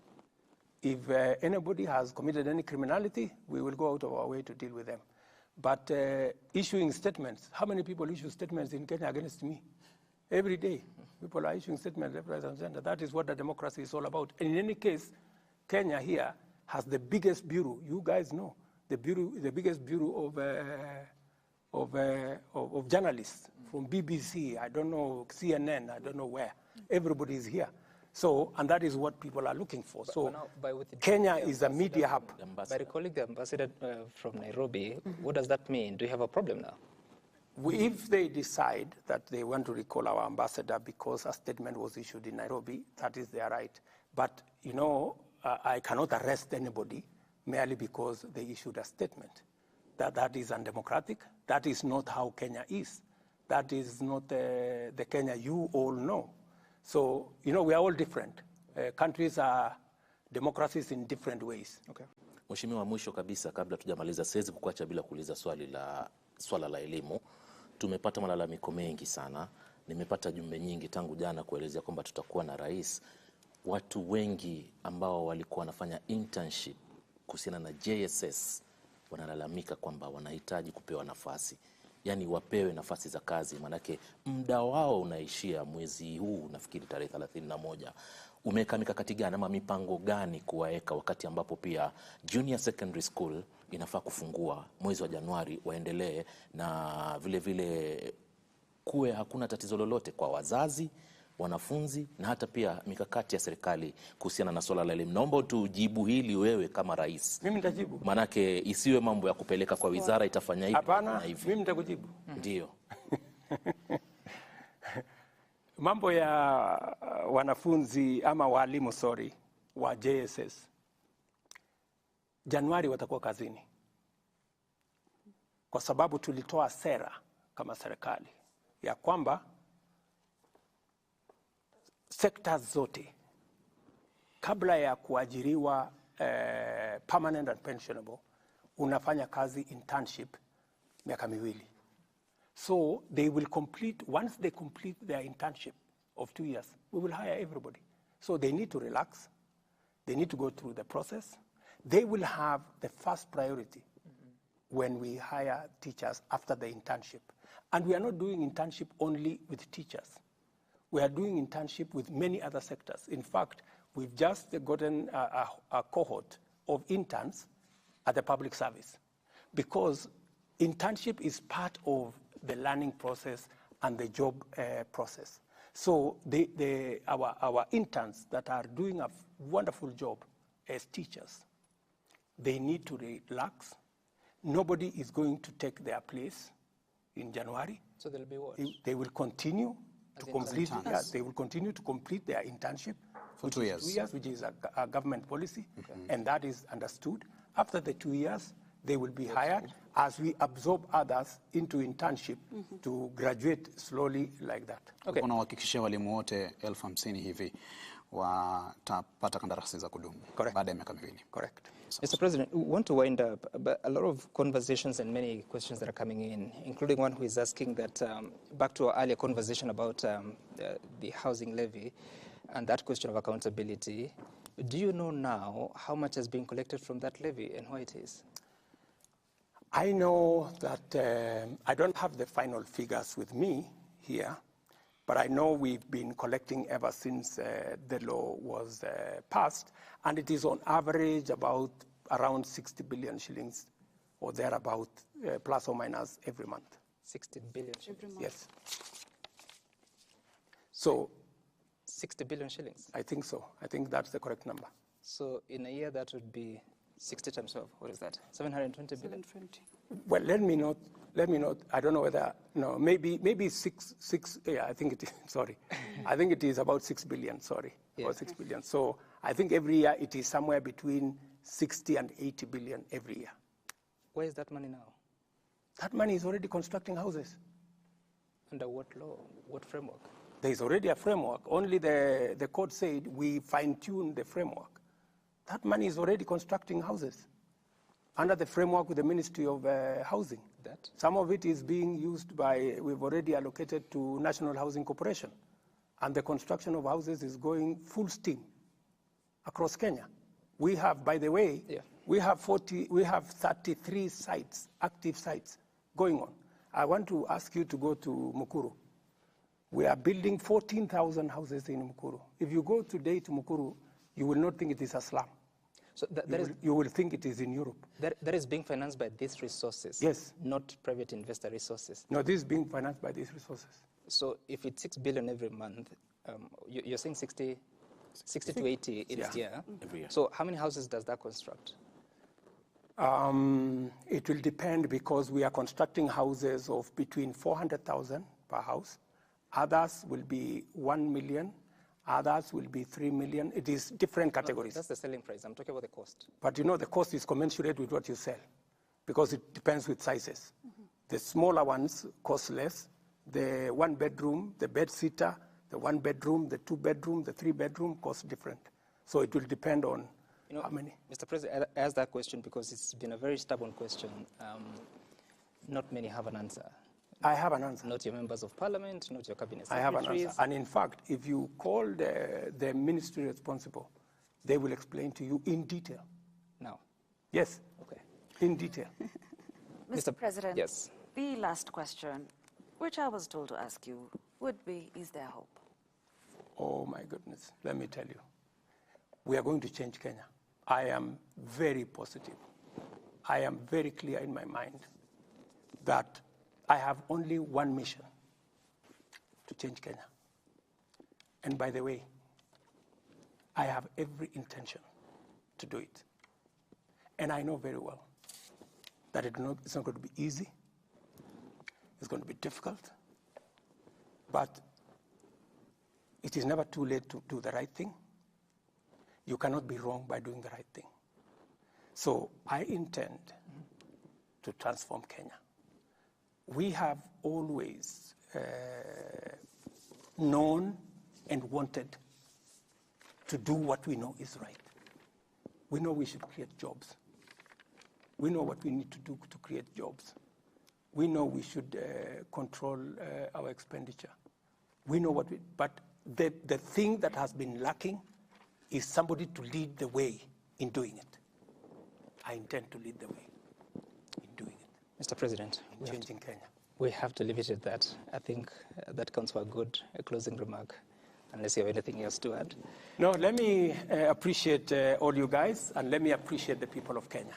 The people of Kenya are a great people. Even in very difficult times, I find a lot of encouraging messages. Many people tell me, we know things are difficult, we know you are having a difficult time, but keep on keeping on, because we know that finally this country will change. And I have every intention to keep it here until Kenya changes. Mr. President, thank you so much for your time. Thank you very much. This has been a conversation with the President of the Republic, President William Samoei Ruto, with representation from different media houses, that is KTN News, TV47, Nation Media Group, K24, KBC, and Citizen TV. Good night, good luck. My name is Sam Gituku. Bye for now.